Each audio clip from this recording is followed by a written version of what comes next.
আমাদের নবী সাল্লাল্লাহু আলাইহি ওয়াসাল্লাম তো এক মাস শান্তিতে ঘুমানো নাই নবী হওয়ার পরে। যখন তিনি মারা যান, ফাতিমা রাদিয়াল্লাহু আনহার কথা মনে আছে না? কানে কানে কি জানি বললেন। তখন আমাদের নবী একটা কথা বলেছিলেন, আমি এই বয়সে সে কথাটা বুঝি, মাদ্রাসা লাইফে ইউনিভার্সিটি লাইফে বুঝিনি। নবীজি বলেছিলেন তার মেয়েকে, ফাতিমা রাদিয়াল্লাহু আনহা তার কষ্ট দেখে কান্নাকাটি শুরু করলেন। আমাদের নবীজি তাকে কাছে ডেকে বললেন কানে কানে যে কি জানি একটা বললেন। তারপর ফাতিমা রাদিয়াল্লাহু আনহা চুপ করে গেলেন। তো পরে জিজ্ঞাসা করা হলো কি বলেছিলেন। তিনি বললেন, আল আব্বাজান বলেছেন আজকের পর তোমার আব্বার কোনো কষ্ট থাকবে না, আর তুমি আমার পরিবারের মধ্যে সবার আগে আমার সাথে সাক্ষাৎ করবে। এই যে আজকের পর আমার আব্বার আর কোনো কষ্ট থাকবে না, এর মানে বোঝেন, মানে সারাটা নববী জীবন কত যে কষ্ট নবী সাল্লাল্লাহু আলাইহি ওয়াসাল্লামকে সহ্য করতে হয়েছে। আজকে জান্নাতে যাওয়ার দিন, আজকে আর তোমার আব্বার কোনো কষ্ট থাকবে না। এই মানুষটার যদি এই অবস্থা হয় তাহলে আমরা কি?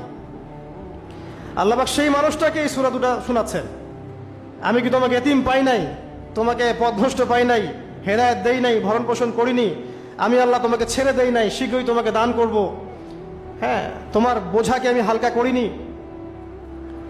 ফাইন্না মাআল উসরি ইউসরা, ইন্না মাআল ইউসরি ইউসরা,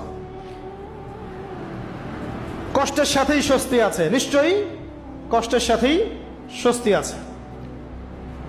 ফাইদা ফারাগতা ফানসাব ওয়া ইলা রাব্বিকা ফারগাব, যখন তুমি অবসর পাবে তখন তোমার রবের দিকে একনিষ্ঠ হও। এটাই বলতে যাচ্ছি আমি আপনাদেরকে, যে আমাদের উচিত শুধু আল্লাহর দিকে একনিষ্ঠ হওয়া,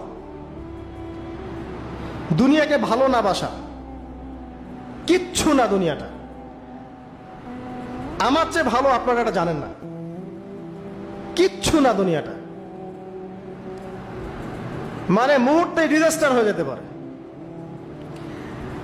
আর যাদেরকে নিয়ে এই দুনিয়া, আমাদের মা বাবা ভাই বোন আত্মীয় স্বজন স্ত্রী সন্তান, এরা সবাই যে যার হক চাচ্ছে, তাদের হক দিয়ে দেন, আপনি খুব ভালো, দিতে পারবেন না আপনি ভালো না।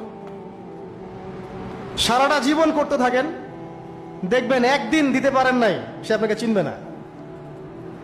নবী সাল্লাল্লাহু আলাইহি ওয়াসাল্লাম বলেন এই কথাগুলো, জাহান্নামে যাওয়ার কারণ এগুলো উল্লেখ করেন নাই।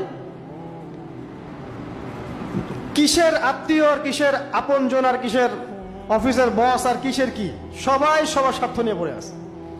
শুধু একজন সত্তা আপনার কাছে স্বার্থ চায় না, সে কে? আল্লাহ পাক।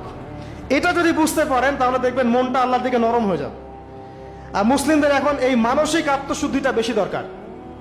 আমরা কেন যেন অস্থির জাতি হয়ে গেছি এখন, একটা মানসিকভাবে শান্তি নেই আমাদের মধ্যে। খেয়াল করে দেখবেন সারা দিন দুশ্চিন্তা, দুর্ভাবনা, পেরেশানি। নামাজে আসি তাও মনে হয় যত তাড়াতাড়ি নামাজ শেষ করতে পারলে বাঁচে। 5 মিনিট 4 রাকাত নামাজ, আর ইমাম যদি ভুলে 10 মিনিট পড়ায় তো চাকরি নট। খতিব খুতবা দিবে 30 মিনিট ঘড়ি ধরে বলে দিবে, ভুলে যদি 10 মিনিট বেশি দিয়ে ফেলছে, আজকে আসছেন ভালো কথা, হাদিয়া নিয়ে যান, পরের দিন আর আসেন। অস্থির। অস্থিরতার কারণ দুনিয়ামুখিতা, আল্লাহ থেকে দূরে থাকা। অস্থিরতার কারণ কোরআন থেকে দূরে থাকা। অস্থিরতার কারণ নিয়মিত সুন্নাহর উপর আমল না করা, ডেইলি জিকির আজগারগুলো না করা, ডেইলি কোরআন তেলাওয়াত না করা, হাদিস অনুবাদ সহ না পড়া, দিনের জ্ঞান চর্চা না করা, দিনী হালাকাগুলোর মধ্যে না বসা।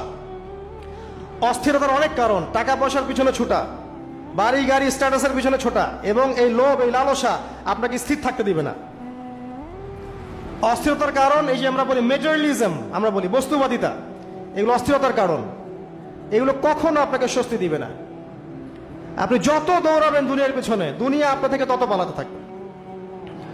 আর আল্লাহ পাক বলেছেন, হে আদম সন্তান, আমার ইবাদতের জন্য সময় বের করো, আমি তোমাকে 2টা জিনিস দিব। 1 নাম্বার, তোমার হাতকে আমি সচ্ছলতা দিয়ে ভরে দিব, আর 2 নাম্বার, তোমার সমস্ত অভাব আমি দূর করে দেব।